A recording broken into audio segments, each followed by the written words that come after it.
On January 7th this year, the day me and my sister were supposed to come back to BJU, I was sitting in the car at Colorado Community College waiting on my sister to come back from visiting one of our old college professors. Next thing I realized, I was in excruciating pain. My chest had a sharp pain that would not go away. I called my sister to come. Long story short, we went to the emergency room. They checked my heart and said it has nothing to do with my heart. So we waited in the waiting room for over 5 hours. After the doctor had seen us, they did a couple tests and a couple x-rays. They said my lung had collapsed by 20%. They said it was common among tall, skinny, white males. And as you can see, I fit that category. They told me I was going to have to be admitted to the hospital for at least 2 days. They had to put a catheter in my chest to put my lung back in place. Being in a hospital was an experience in itself. I was hooked up on Vicodin and morphine because I was in so much pain. I'll let your mind wonder what happened while I was on the Vicodin. After 2 days, I left the hospital, and I was on my way back to Park Jones. But while I was there, God taught me some very valuable lessons. Lessons that I will never forget for as long as I live. When the doctor came back and told me that my lung had collapsed by 20%, he said, "You were very lucky that we caught this in time." He said, "I'm afraid if you would have went to college, you would have put this off." He said, "This is something you do not want to put off." I am here tonight only by the grace of God. And you are here tonight only by the grace of God.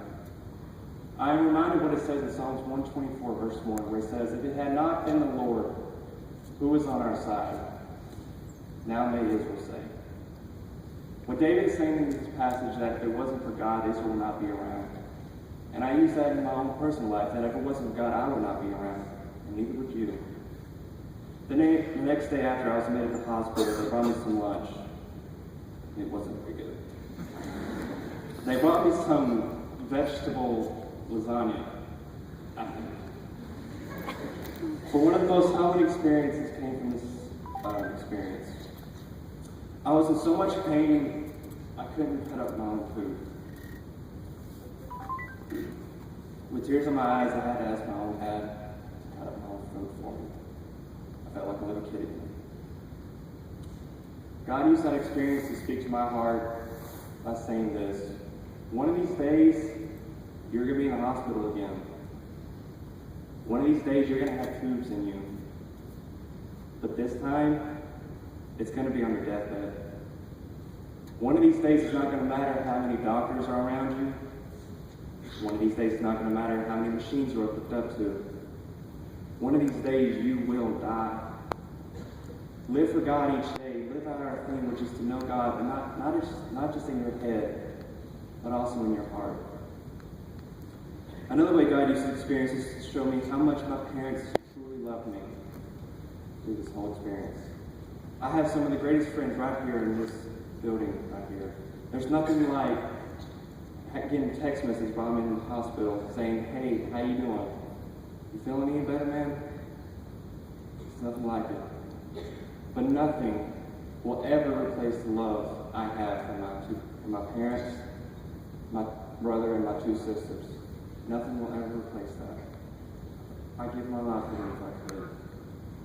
Finally, what God showed me was that I was under His wings.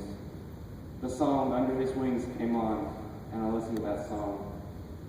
I got blessed beyond measure, because what God showed me is that no matter what the trials you may face, you will always be under God's wings. I will end with this, and I want you to think about this phrase that's from that song. "The storm still rages, but in the rock of ages, I'm resting warmly here under my Lord's wings."